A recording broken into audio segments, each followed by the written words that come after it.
या घडीची सगळ्यात महत्त्वाची बातमी, नाशिकमध्ये गोकुळ गीते हे माघार घेणार नाहीत, त्यामुळे नरेंद्र दराडे विरुद्ध गोकुळ गीते असा सामना रंगण्याची शक्यता आहे। नाशिकमध्ये राष्ट्रवादी काँग्रेसच्या उमेदवारांनी माघार घेतलेली आहे, पण भाजपचे गणेश गीते आणि गोकुळ गीते यांचं आव्हान होतं। गणेश गीतेंनी मुख्यमंत्र्यांना भेटल्यानंतर माघार घेतो असं म्हटलेलं आहे। आपण विचारूया आमचे प्रतिनिधी लक्ष्मण घाटोळ यांना। लक्ष्मण, गोकुळ गीते अजूनही नॉट रिचेबल आहेत का? ते माघार घेणार नाहीयेत का? नेमकं काय कळतंय?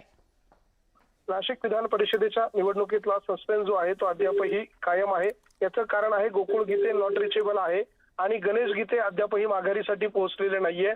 ते जवळपास 2:30 वाजेच्या सुमारास नाशिकच्या जिल्हाधिकारी कार्यालयामध्ये माघारीसाठी जातील अशा प्रकारची माहिती त्यांनी सांगितलेली आहे। मात्र गोकुळ गीते कुठे आहे हे ते मात्र सांगायला तयार नाहीये। गोकुळ गीते यांच्याशी आम्ही संपर्क करतोय, मात्र ते नॉट रिचेबल आहे अशा प्रकारची माहिती जी आहे ती गणेश गीते यांनी दिलेली आहे आणि त्यामुळे नाशिकच्या निवडणुकीमध्ये गोकुळ गीते विरुद्ध महायुतीचे अर्थात शिंदेच्या सेनेचे नरेंद्र दराडे जे आहेत त्यांच्यामध्ये सामना आता अटळ मानला जातोय। या मागचं सुवर्ण कारण देखील तेच आहे।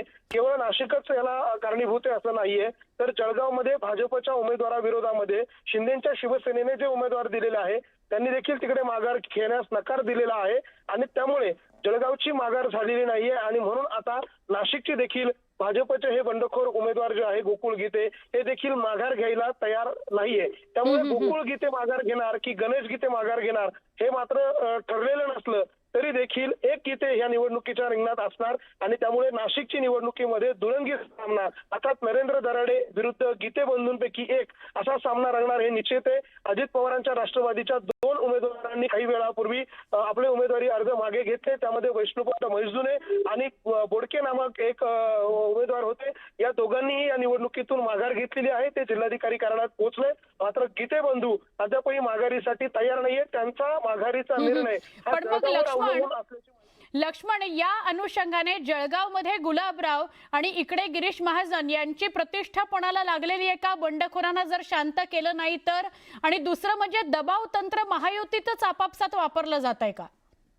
अगदी खरं आहे सुवर्णा, हा दबाव तंत्राचाच एक भाग आहे। याचं कारण असं आहे कारण जळगावमध्ये देखील भाजपच्या उमेदवारासमोर अचानकपणे उमेदवारी अर्ज भरण्यासाठी 20 मिनिटं शिल्लक असताना शिंदेच्या शिवसेनेचे उमेदवार त्या ठिकाणी येतात, धावपळीत उमेदवारी अर्ज दाखल करतात आणि इकडे देखील अशा स्वरूपानं 2 गीते बंधू सुरुवातीला गणेश गीते भाजपकडनं उमेदवारी अर्ज दाखल करतात आणि त्यानंतर त्यांचे बंधू त्यांना कळतं की भाजपचा दबाव येऊ शकतो पहिल्यांदाच आणि त्यानंतर लगेचच गोकुळ गीते उमेदवारी अर्ज दाखल करतात।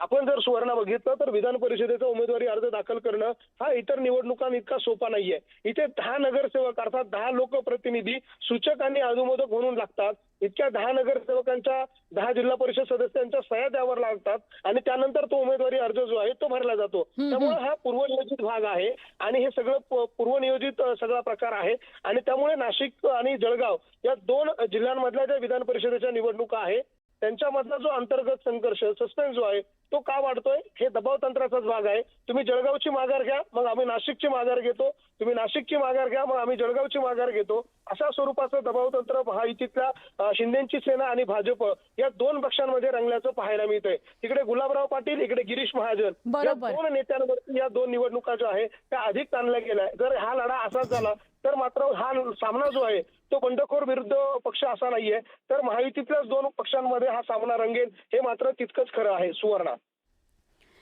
लक्ष्मण, अगदी थोडक्यात सांगशील मग आपापल्या पक्षाची या बंडखोरांना फूस आहे का? म्हणजे नाशकामध्ये महाजनांची फूस, तिकडे जळगावात गुलाबरावांची फूस असं आहे का?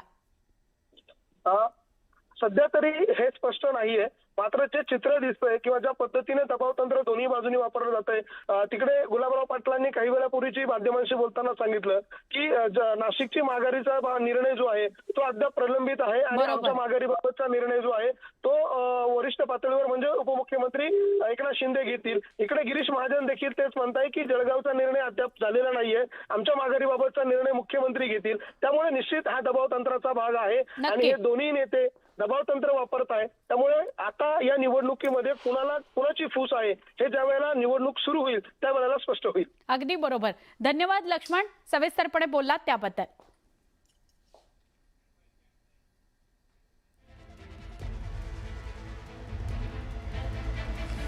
विधान परिषदेच्या निवडणुकीमध्ये राष्ट्रवादी काँग्रेसचे प्रवीण पाटील चिखलीकर हे माघार घेणार आहेत।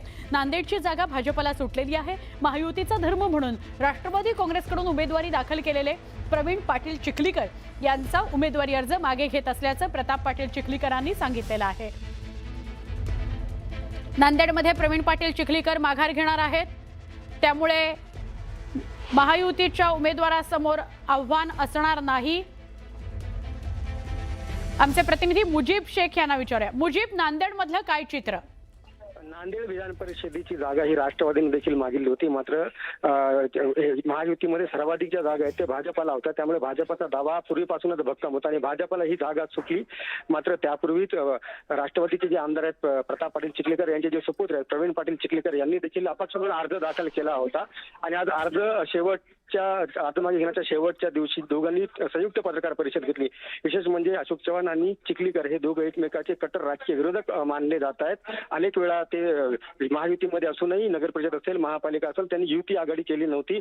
मात्र आता विधान परिषदेच्या निवडणुकीच्या अनुषंगाने वरिष्ठ पातळीवरती युतीचा निर्णय झाला आणि त्यानुसार आज त्या दोघांनी संयुक्त पत्रकार परिषद घेऊन प्रवीण पाटील चिखलीकर जे आहेत ते माघार घेणार असल्याची घोषणा केली आहे। त्यामुळे आता महायुतीचा जो उमेदवार आहे त्याची बाजू भक्कम झालेली आहे। नक्की, धन्यवाद, आपण माहिती दिलीत मुजीब।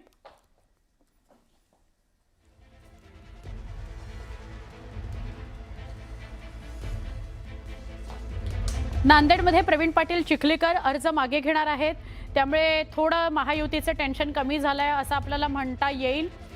नांदेडमध्ये एक आव्हान होतं प्रवीण पाटील चिखलीकर यांचं, त्यांनी अर्ज मागे घेणार असल्याचं स्पष्ट केलंय। नांदेडमधली आपण अजून काही अपडेट बघूया। बघा, नांदेडमध्ये काय झालं, बंडखोरी झालेली होती। महायुतीचे अधिकृत उमेदवार आहेत अमरनाथ राजूरकर, पण शिवसेनेच्या प्रवीण पाटील चिखलीकरांनी उमेदवारी अर्ज भरला, त्यामुळे आज 3 वाजेपर्यंत प्रवीण पाटील चिखलीकर यांना मनवण्याचा एक मार्ग होता, त्यामुळे नांदेडमध्ये यशस्वी झालेले आहेत उमेदवार बंडखोर मागे घेण्यासाठी।